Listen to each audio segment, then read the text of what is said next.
এখানে ফুল দেবের ওখানে বেলপাতা, এভাবে রাজনীতি হয়? এটা কি ধরনের রাজনীতি? সবই শোবাজি, দম নেই। তৃণমূলকে তীব্র কটাক্ষে বেঁধলেন দিলীপ ঘোষ।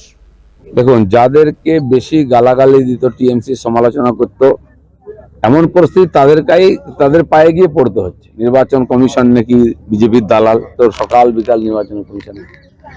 রাজ্যপালের বাড়িটা নাকি বিজেপির অফিস, তো সকাল বিকাল রাজ্যপালের কাছে। কি এমন পরিস্থিতি হয়ে গেল? তো ওয়াক্ত পরে বাঁকা তো গাধা কো কহে কাকা।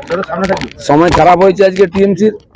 রাস্তায় নাই, মাঠে নাই রাজ্যপালের অফিস, আর না হলে নির্বাচন অফিস। নির্বাচনটা তো পাবলিক ভোট দেবে, পাবলিক ডোমেনে আসুন না, লড়ুন, লোক ঠিক করে দেবে কে ভুল কে ঠিক। বিশ্বাস নেই, জিতে গেল পাবলিক আমাদের জিতিয়েছে। আর যখন পেঁচিয়ে পড়বেন তখন কাকা বাঁচাও, মেছো বাঁচাও, পিছে বাঁচাও, এ কি রাজনীতি? দম নেই কোমরে, আর আপনার স্পোক্সম্যানরা উল্টা পাল্টা ডায়লগ দিচ্ছে। পাবলিকের সাওয়ার দম নেই। ওনার জেলা প্রেসিডেন্ট উত্তর চব্বিশ পরগনা বলে দিয়েছে লোকের কাছে ভোট চাইতে লজ্জা করছে। সেই লজ্জায় মুখ দেখাতে পারছেন না, এখন অফিসে যাচ্ছে। মূল যে অভিযোগটা এজেন্সির বিরুদ্ধে, পুরো প্রথম থেকে অভিযোগ করে আসছে রাজ্য এবং তাদের যারা আছে। আর কি অভিযোগ করবে?